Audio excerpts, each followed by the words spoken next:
Thank you for joining me tonight. This is my exclusive interview with Joel Wallace. How are you doing this evening, man? I'm all right, man. It's still Sabbath over here in Michigan. The sun. So, if you know anything about time zones, I'm like right at the edge of the Eastern Standard Time zone. So my sunset is around like 9 o'clock. So it's still sun. So the sun is still up. Let's see if we can take a peek. See, all bright out Yeah, here in Michigan. because I So I was was telling because I was looking telling Gabe. because I Oh, was my looking at bad. nah, it's okay. Yeah, so I was looking because it's like I know it's not dark, so wherever you're at, the sun has not set yet. Like over here already it's 8:02. You know what I mean? And everything. But go ahead, what were you gonna say? My fault. Yo, I was gonna say that I just mentioned like I haven't been in my building. I went to play at church this morning, and then I had lunch with the guys that I played with. And when I got back to the building, there was no power at all. There was an outage. Wow. So I just been sitting in the car, and my car doesn't have AC. I just bought a van a few weeks ago, so I've been hot. Yeah, no, I know, man, I know. But yeah, I heard about that. All right, so are you ready? Yeah, I'm ready, bro. Okay. XOA, I'm an open book. You can ask literally anything. I have Okay. no idea what you're gonna ask, but I'm ready. Okay. So, where were you born? Brooklyn, New York. You Okay. want the hospital? It was Brookdale. Okay, okay. Um Now, does your family have a background in music? Yeah. So my mom told me that growing up, she didn't grow up SDA. Neither did my father, but they joined the church when they were teenagers. My mom said when she used to sing growing up at the church. I don't even know what church they grew up in. I should have asked her. But they joined the church when she was in Trinidad, and they came to New York in the '80s, and they went to Shiloh SDA, which is on Eastern Parkway in Rogers, and she got involved with the music there, and then she got involved with the music for BSI Federation, which is now two federations, BSSI and Brooklyn North, and then she got involved with the music at Northeastern Conference level, and then my sisters had their own singing group, and then we all went to Excelsior Elementary School of Adventist School, which is now Brooklyn's South Brooklyn Academy on East 45th and Church, and she was the choir director there for a number of years, and they won a bunch of awards. So yeah, music is heavily involved in my family. I got four other siblings, one older brother, an older sister, and two younger sisters, and they could all sing better than I can. But they put in more work. I'm the only one that plays an instrument consistently. Now, what made you want to learn guitar? All right, there was a number of reasons. So in 2005, I was 12 years old. Going into 2006, I was turning 13, and I was just like, I had a like epiphany. I was very young and ignorant, and I was like, all right, I'm tired of gospel music. Growing up in a black church, so it's funny if you know Neil, the guitarist, N- n- Neil, I the long, light skin, long hair, plays guitar. I can't say that I do. There's a lot of musicians You across. would know Neil. He plays guitar. He's from Queens. You will recognize him because there's only one Neil. So my mom, she did a Oh, wait! I know Neil, what you're talking about, bro. I know who you're and talking. he always share memes on Instagram, bro. Yeah, no, I know who you're talking about. Yeah, now Neil has been around for a hot minute. Yes. I think he used to play keys and then he transitioned to guitar. The first place I seen him play at was at Mount Sinai, and this is like I think '05, '06. That's before he had the locks. That's back when he had braids and everything. So Neil played for my mom for the choir at Excelsior Children. That was the name of the choir at the school, and they did a project together. They recorded it in 2006, right? But I wasn't playing guitar. But I was tired of gospel music. So you know what I started doing? I started listening to Christian contemporary music. Yes, I'm living in Brooklyn, surrounded by only black people, surrounded by only Caribbean people, surrounded by only Jamaicans. And I was like, nah, I'm gonna listen to Christian contemporary music, and I started listening to other stuff. So I got into the guitar. So what was this? 2008, October 14, 2008. That's my mama's birthday, right? So I bought her something um for her birthday, and then I bought myself something. So she never had an MP3 player before. That's when people still had separate MP3 players. Now you can Right. have everything on your phone through streaming. So I got an MP3 player, but I bought myself like a cheap guitar, and I promised myself as part of her birthday gift that I was gonna start teaching myself how to play guitar. So I was like, I want to learn a bunch of songs, and then I ain't gonna lie, bro. One of the other reasons, like, yo, I want to impress women, so why not? It was not always that was not always a successful venture. I won't lie to you. Yes, You know, I it's realized like the more I played the guitar, the more I was attracting other musicians who like music. It wasn't women; it was other musicians. I'm like, this is a bus. Anyway, yeah, but I'm glad I picked it up, man. I got to meet so many people, have so many experiences, and just want to continue to get better on my craft. that's good. That's good. Now, the next question, right? How does spirituality play a part in your music? Spirituality. So I believe God give has given all of us gifts, and I know I'm guilty of this or categorizing our abilities. So I believe there's a distinction between gifts, skills, and talents, but all of them could be approved upon. Mm, Um and it's stewardship when we take part in facilitating our gifts and exercising our gifts and even edifying our gifts. So when you take the time to work on your craft, that is an act of worship because you're saying, God, you've given me this, or I'm taking my time to use it wisely.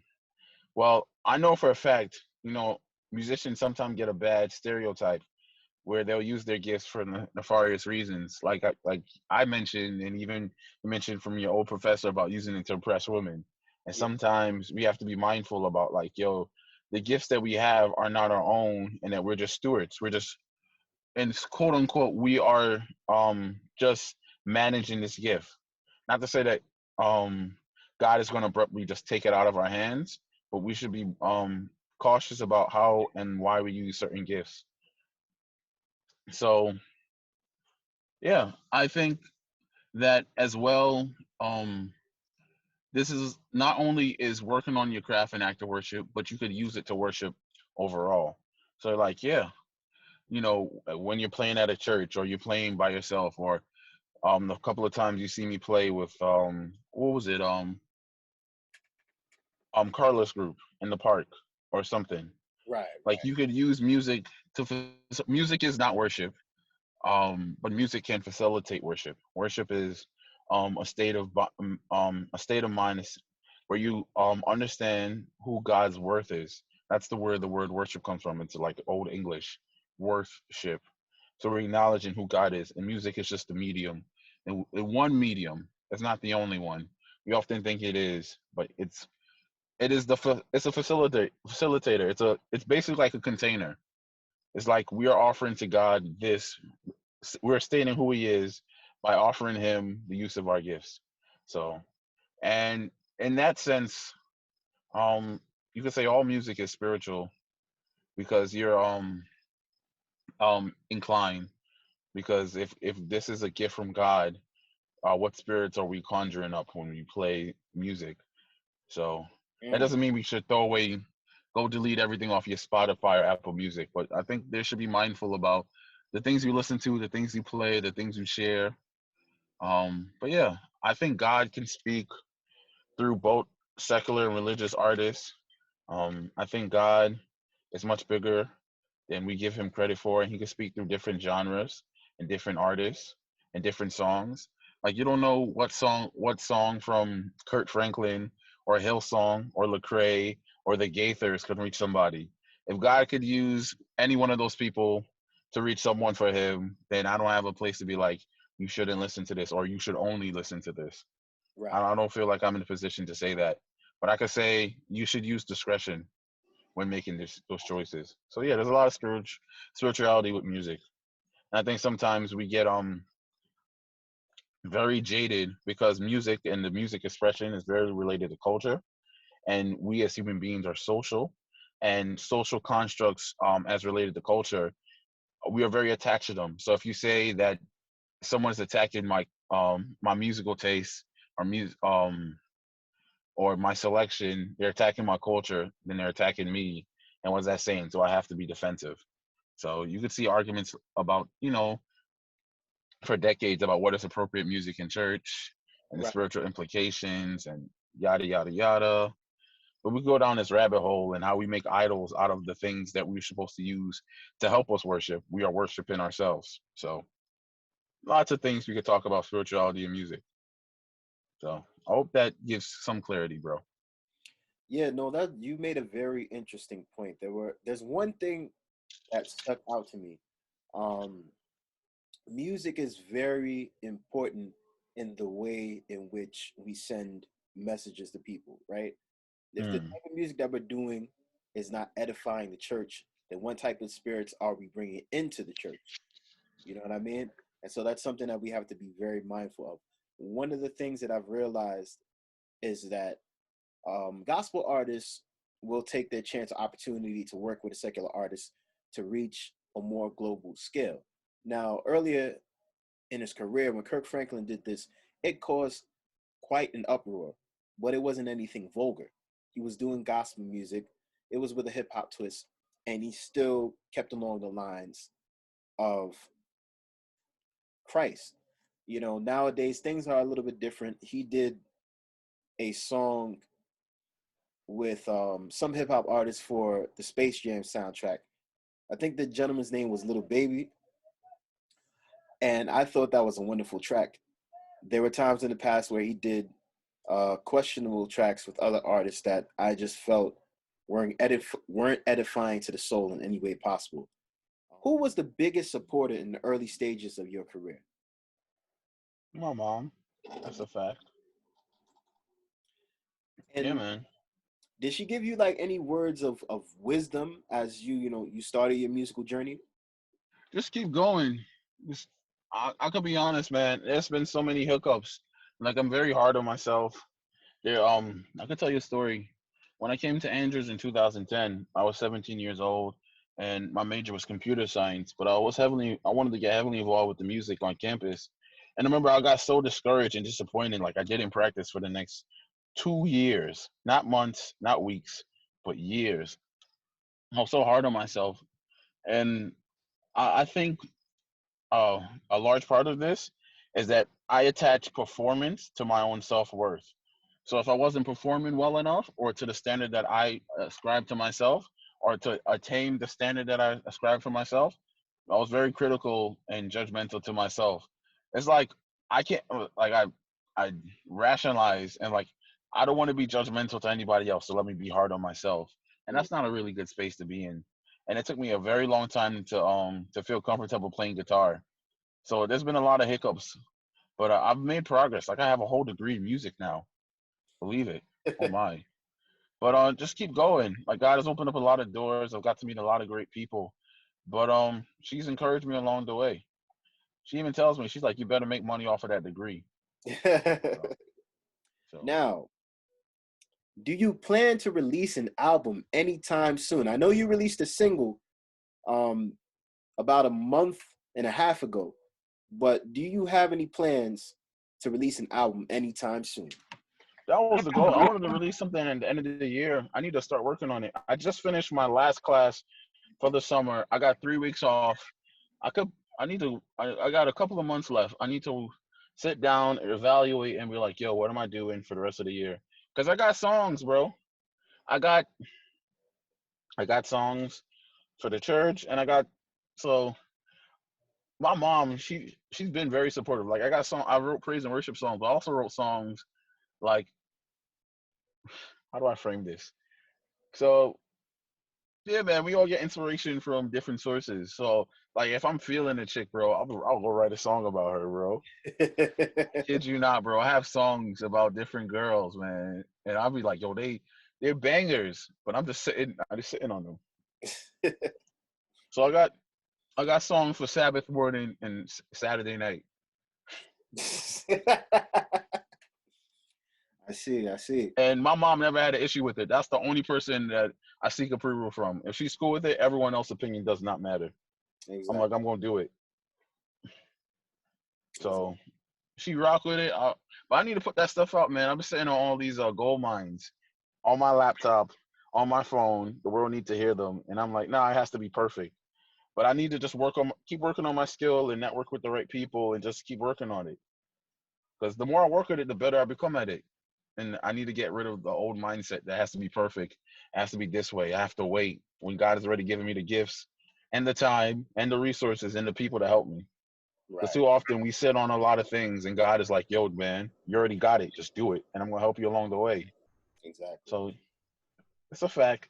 You are not the only one. Everyone has high expectations. That's another thing. When everyone, honestly, got to be real with you, Gabriel. Like there are many moments I will hide my gifts from people because the minute people see your gifts, they see you in a different light. I try sometimes I try to be low key because I'm like, I'll give you an example for when I just got back up here, right?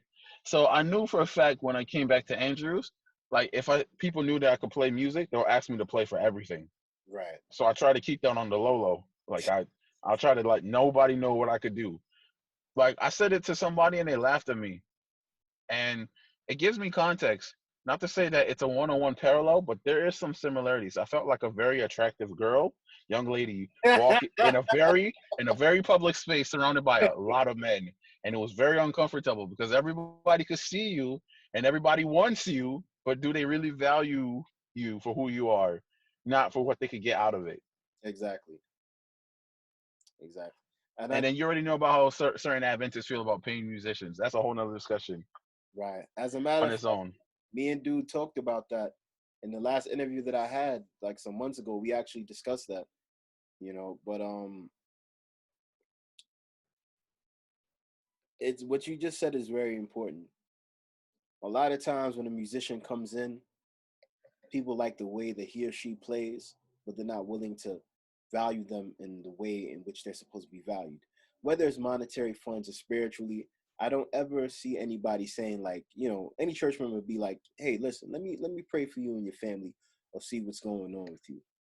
Pastors may do that, but nobody else is giving that type of attention. And we need to understand musicians are just like everybody else. Just because they have a spectacular gift, it does not mean that they're not facing trials or temptations. Just because you see somebody in a concert or you see them playing at every other venue in the world, it does not necessarily mean that everything is good. So I definitely understand that. But go ahead, continue with your thought, and then I have a comment that I want to make. But go ahead. I agree with you, Gabe. I feel like, yo, if the church is not balling at this season, I'm like, yo, I'm like, churches for all intents and purposes, they're not going. Some church members not going to feel comfortable. But it's a business, and every business should have a goals and vision in mind. And I'm like, yo, what is the goal of the church when it comes to music? And if you had to be honest, most churches don't have a goal. They just like, oh, we have music every Sabbath, and this is the way how it was. Like, is there any goals to enrich or enhance the music or the worship experience? Most of them will be like, no. And then how do you do that? It's like if you don't have the money to do it, I'm like, yo, you can at least show appreciation to the musicians. You can ask them how they doing. You can show them love. You could take them out to eat, man. You could be like, all right, the church, we're gonna set a goal aside. We're gonna get equipment. We're gonna set a goal for the church. In X amount of years, we're gonna buy this equipment for the musicians, or we're gonna. I've been an advocate for this. I'm like, yo, some church members will feel some type of way. They're like, yo, we're gonna pay for music lessons for all the young people in the church, and the young people will play for the church. That's an investment. One, you just gave them a skill, and two, because you invested in them, those kids will play for y'all, and they be like, well, then we're gonna have to pay them. I'm like, yo, and then what happen if they get good and they leave us? Fine if they leave us, because the church will have more kids. But you invested in them. Church people could be well, not just church people. People in general are selfish. Like, yo, I don't. My mom, I got to test for this. My mom has had so many musicians come and go. She's like, if they get called to another assignment, let it be, because she knows she'll find another one. You invest in them until they prosper and let them spread their wings and fly. But people want to keep. They want to hold on. They don't want to change anything. They want to be comfortable where they are. But if we want to say that we Christians and Christians got to grow, we got to be uncomfortable with certain things. And growth is uncomfortable. Change is uncomfortable. So I Exactly. want to advocate investing. Like if you have the funds, put them in your pockets. If you don't have the funds, still find ways to invest in the musicians and singers. Like tell them after every Sabbath how much you appreciate them. Make sure they got the keys to the church so they can have rehearsal. They don't have to worry about nobody mercy. Like have somebody there to open up and close the church for them for rehearsals. Create a rehearsal space for them. Invest in good equipment. Don't just buy cheap stuff that constantly break down and you got to replace. Pay Right. for lessons. I don't know. Take a Why don't you take them all out to a concert? Yo, Jonathan McReynolds is in town. I'm taking all the musicians and singers to church to go see him. Why not? Invest. But like you say, if you don't see the value, if you don't see the vision, then you're not going to. So if you're short sighted, so but that's what Exactly. all departments, that's what all people. If you don't see it, then you're not gonna value it. It's like, yeah. You see, that right there is very important. The problem in this day and age, and this is what I've noticed. This is what I've noticed, right? Churches don't have that type of involvement or investment in their young people, And what you said was you made a beautiful point. You know, any church that would be able to pay for children to get music lessons, let's say they have a resident pianist there, right? That's a way for him to get money. They just put bread into his pocket. They're giving him another way to eat. So not only does he is he relying on the money from the church, but now he has a little side gig. But even in that case, the church will probably get jealous because okay, now they're growing, but that's what has to be done. There has to be growth. And when people leave, that's it. You gotta let them leave. They gotta grow. You know, one of the worst things that can happen, especially with the music department at church, is when people are not on what you call the same page. Who do you look to for guidance? What kind of guidance, my friend? When I say guidance, it could be, of, how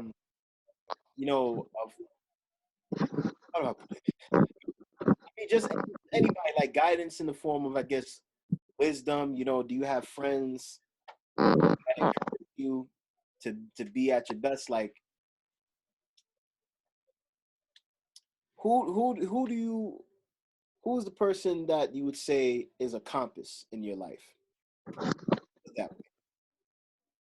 All right.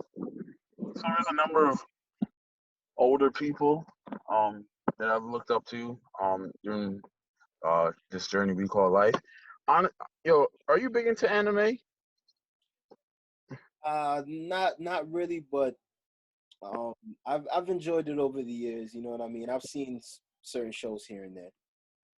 So okay, maybe not anime, but you could say superheroes or a cartoon. I guess just because of my growing up watching cartoons and whatnot, I've often seen life like a cartoon, like you're on a journey or you're on a quest, and like every change in the story is new characters coming into your life, like a TV show or movie. It's like these are the characters. This is the saga. This is the arc, right? So God has placed different people in different sagas of my life. Some people come and go, just inspire me. So like different musicians, like pastors, professors. Like I remember at the end of 2020, I made a post about 9 different guys who inspired me. Two of them actually wrote recommendation letters for me to get into school.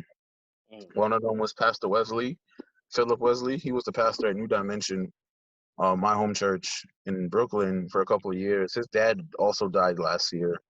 Another guy was my professor at City College.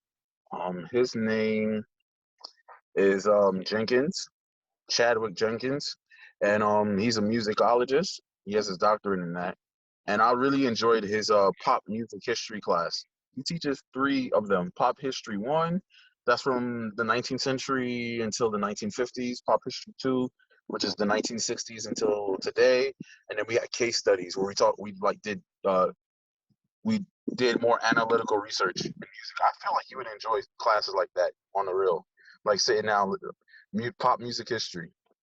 But that's besides the point. Other people like um people I went to when I was here at Andrews, like the staff here who are no longer here, um, like there's the guitarist at my home church. He would always invite me to his house and let me play music at there. That was I could big that man up. His name is Leroy Mitchell, right? He joined our church like right around the same time I left for Andrews the first time, like 2011. You know what this man did, bro? This man invited all the young people to his house on Sundays, and he taught them guitar, piano, and bass. Some of them he charged, some of them he did for free. And he he has all that equipment in his house, and his house is always open to the young people to practice. Wow. Yes. Wow. So now let us move on to the next question. What are you passionate about? We've been discussing it the whole time, man. Music. Music. Okay, all right. So let's move on from that from that question. All right. So who are your musical influences? All right. I I did a post on that. Actually, I mercy. I'm super bold on Instagram. I made a whole post. I tagged every single one of them in my posts and in my stories. I was like, these are all my musical influences. I did that in like 2019. There's a whole bunch of them. So I put like the obvious heavy hitters like Fred Hammond, Kurt Franklin, Ty Tribbett, Israel and New Breed. But I even put like cats I really dig that most people don't even know about in like the gospel world. I'm talking about like the average person, like Amante Lacey and Doobie Powell.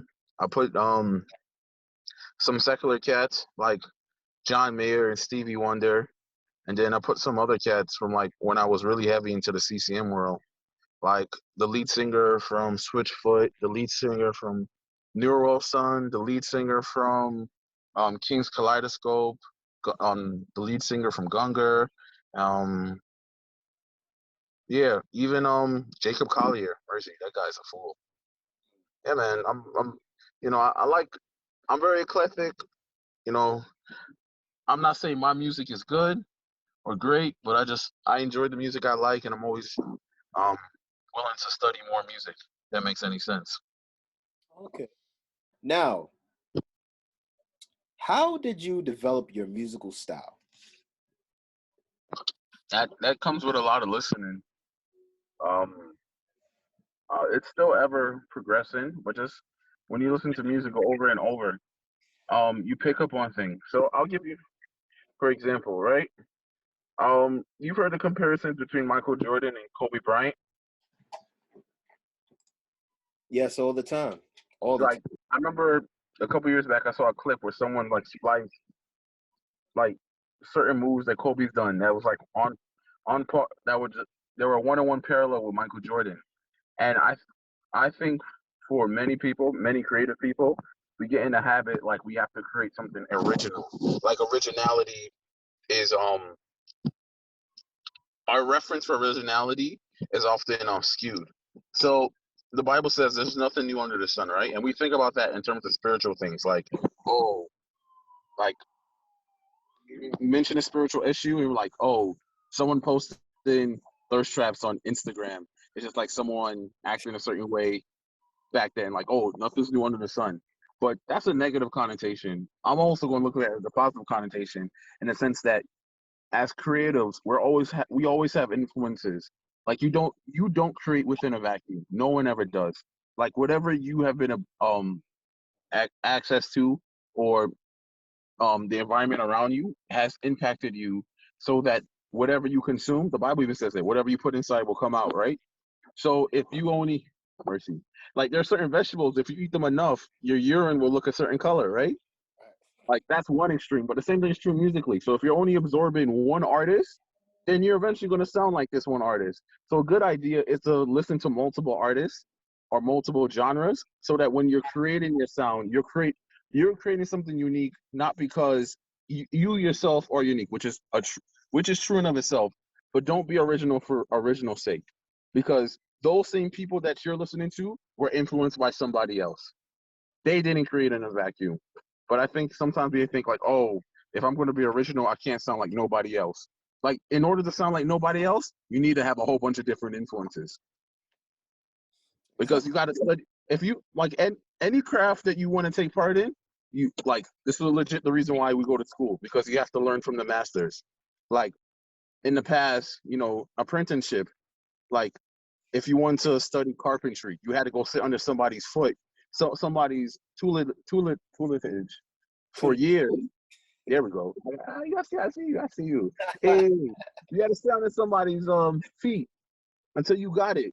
But it doesn't mean that you become a carbon copy. Like your goal is never to be a carbon copy, but you learn from them. You see what they did, and you take what you like. It's like going to the supermarket, right? Right. You could literally, if you're making, let's say something easy. You're making soup, right? But Right. soup could literally be anything.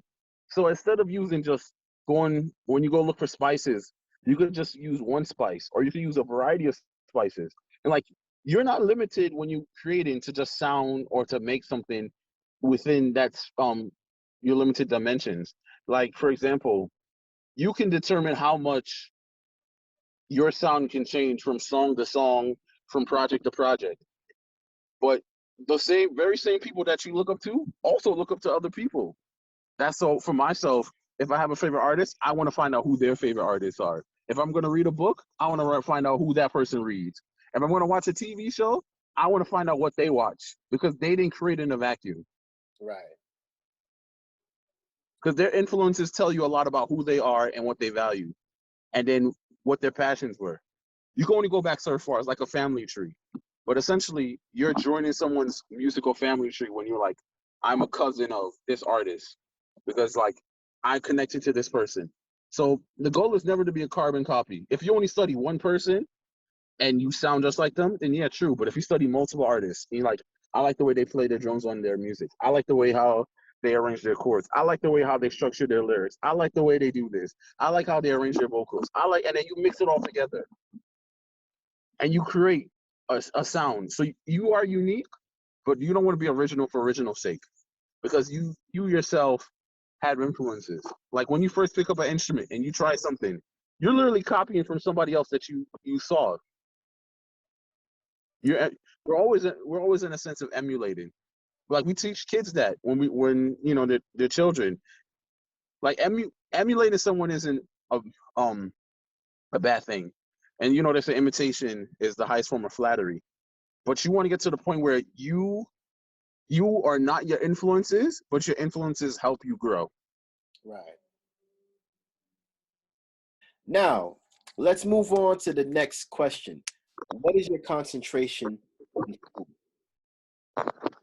Say that one more time. What's my concentration on what? What is your concentration in school? I'm doing masters in youth and young adult ministries. I just finished my fourth class for the summer. I took six in the spring, so that's 10 classes. And mercy, I took 6 classes before that to graduate. So yes, and then I took 6 classes before that, bro. I've a lot of classes past. Was that January? From January of 2020 to now, I've just been whole heavy load of classes, and it's been a lot. But God is giving. It's been good, man. I've passed all my classes. I got A's this summer. I'm happy. That's my passion for youth ministry, especially growing up in the church and seeing how. I think a lot of it came from just seeing what was available to the young people. So the things that I liked, I really appreciated, but also saw there was a lot of gaps.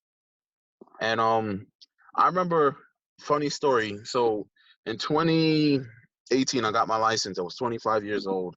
And you know what I told my parents? I told them I was going to buy a minivan. That would be my first car. And they both laughed at me. You know what my father said? He said, "Why do you need a minivan? You don't have any kids." But I said, "Yes, I do have kids, Dad. All those young people at church, they're my kids." And I said that was my motivation. I wasn't buying a car to impress no girl. I wanted a minivan so I could take the young people around from church to place to place. Wow.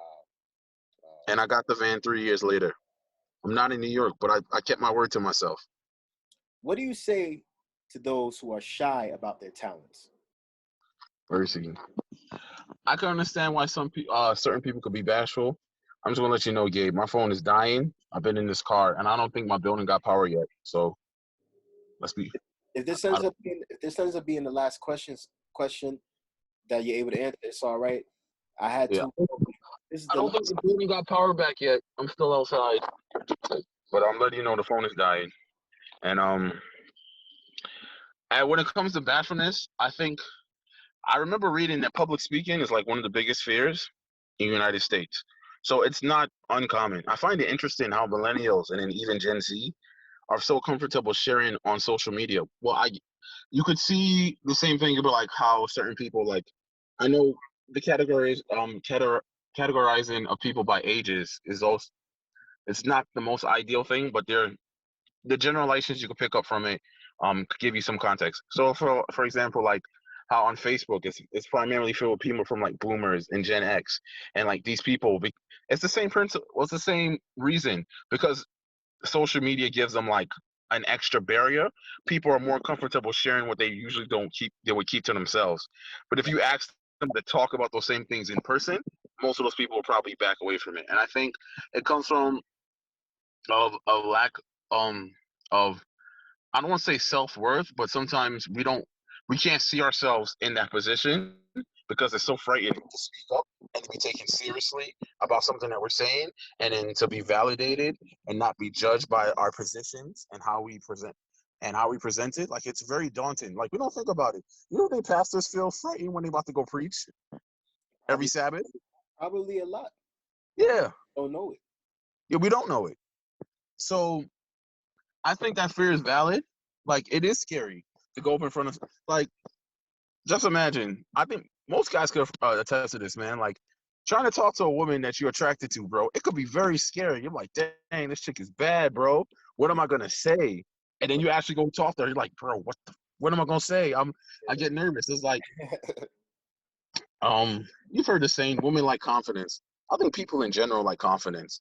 I think the issue is that people they can't see themselves in that position. So when it comes to actually for doing that thing, they lack the confidence in that particular area. But confidence could come from knowing who you are and operating from that. So who you are should rarely change. So we as Christians say we're a child of God. That position is not going to change. Jesus made us and then he brought us back. Like that's not going to change. And if we say we operate from that position, what we do is very, quite frankly, doesn't really matter because what you do could always change. You could literally go from being in church to being on Zoom at church. Like 2020 showed you that. What you do can change on a flip of a dime. But who you are is really more important than what you do. So if you know who you are, then you can operate in that, and then you can be comfortable with. If you're comfortable with yourself, and then you can learn to be comfortable with other people, and that takes time. Some people will take more time than others. Like kids, for example, are usually don't have some. A lot of kids don't have that issue because they don't have that self awareness. So you see toddlers and little kids, they'll just go up to anybody and talk to them. But once they get a little older and a little wiser, they realize, oh, they shouldn't do that, and they just buckle down. So I think if you know who you are and you operate from that and just practice, because you'll need a lot of practice, talking to yourself in the mirror or use your cell phone. Everyone has cell phone or a tablet or a laptop. Just look yourself while you're talking. Get comfortable talking in front of a camera. Get talking to somebody you know and just keep practicing. Like when I started doing those devotional thoughts, bro, if you look at the early ones from 2019, they're not that great. But I just kept going at it because I was like, I want to get better. I don't care how bad they are. I'm going to get better at this. And I've gotten comfortable talking on camera. Like I'm talking to you. Like I know this is recorded and I don't care because I'm just gonna say what I have to say. If you had the opportunity, what artist would you like to collaborate with? Fred Hammond. I think he's the perfect blend of Stevie Wonder, well, with gospel. And cause his stuff is mad Stevie Wonder-esque, bro. I'll be I'll be studying his music. Fred And Hammond. yeah, like Fred Hammond, he never does too much. Like there's certain artists, like they be doing way too much. Like they overcompensating for stuff. I never felt that with his music. It's always tasteful. Like I don't know anybody who grew up in the church who don't like Fred Hammond music. Some people might complain about Kurt Franklin, but I've never heard anybody complain about Fred Hammond. Not at all. All What right. do you say to those who are unsure of the path they should follow? I would say seek a holistic approach. Obviously, you should go pray about it. Ask God for guidance. If God is the one that giving you the gift, the skills, and the talents, the abilities, and the passion, the drive, the vision, then He'll be the one that facilitate within you. And that so even go further along. If God is giving you all those things, He would put people in your place to help nurture that ability. So seek out people for mentors because mentorship is important, man. It could be paid or it could be free. It could be a family member. It doesn't have to be primarily a parent, but somebody who you could talk to who's gone down the same or similar path and you could get wisdom from. Because if you're a young person and you don't know what to do, you should seek advice. You shouldn't be so prideful or bashful or shameful where you're like, you know what, I want to learn from someone. That's always been my mission. I want to keep learning. So surround yourself with different people, hear different opinions, and make um, a wise decision. You're like, God, if this is what you want, put me in the position where I can make a decision for you. Put me in a place where I can make a decision. Put the right people around me. Put the right resources, and operate in that sense. And like, yo, God, you gave me a passion for music, so I'm gonna practice tomorrow, Sunday, right? Or based off this recording, I'm gonna start the week off. I'm gonna practice the piano for 15 minutes today, and let's see if I could do that every day this week and just improve. I'm going to do vocal exercises. I'm going to work on some lyrics. I'm going to take the time and work on my craft. And seek out people, seek out the resources, seek out God. Like you continually doing this because if you want to grow, you have to be consistent. You gotta be disciplined. You gotta be passionate. You gotta like it is. You're not always going to have moments of inspiration. Like there won't always be a mountaintop experience every time. Like you got to do like the legwork, like the daily grind. Like you probably heard about it. Like I remember I've seen this. Like Usain Bolt trained so hard, because it's the Olympics. In the past, Usain Bolt trained so hard so he could run a certain distance in a couple of seconds. Like he puts in all that work just to run for a few seconds. You Right. think about that? Yeah, it's the same. Like it may not be that extreme, but in the sense you're putting in all this work so you can accomplish. Like think about how many jump shots your favorite basketball player puts in every day in order to play a 48-minute game. Like think about it. The game is only 48 minutes, but they're probably practicing hours every week just to be able to do that at an efficient level. So yeah, learn about time management, learn about budgeting, learn about self-control, learn about healthy habits, like how to form goals, you know, and just operate. Just continually try to better yourself and have God in the center of that. Like I'm doing this, but God is doing this through me because He gave it to me, and He said He's going to do it through me. So I'm going to hold Him to His word. Exactly. And that's the most important thing.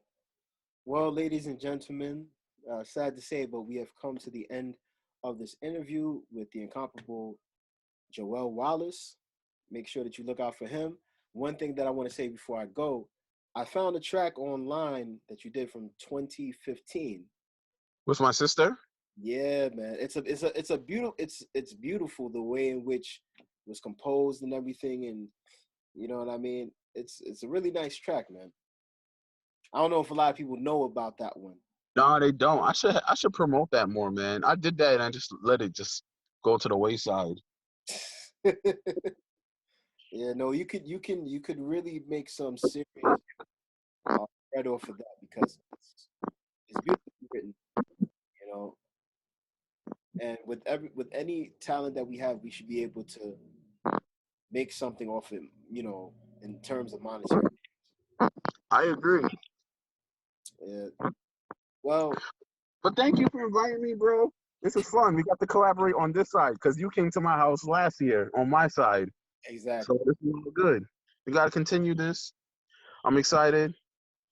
So we're going to continue this journey of bettering ourselves, working on on all the things God has given us. So I'm excited for you. I'm excited for me. I'm excited for the journey that we're on. So yeah, man. Thank you, Gabriel, for all your support, bro.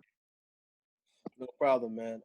And listen, ladies and gentlemen, we are out. Joel, thank you for joining me. I really appreciate you being here, brother. You gave a lot of people a lot of things to think about tonight. And we are out. Y'all take care. Peace.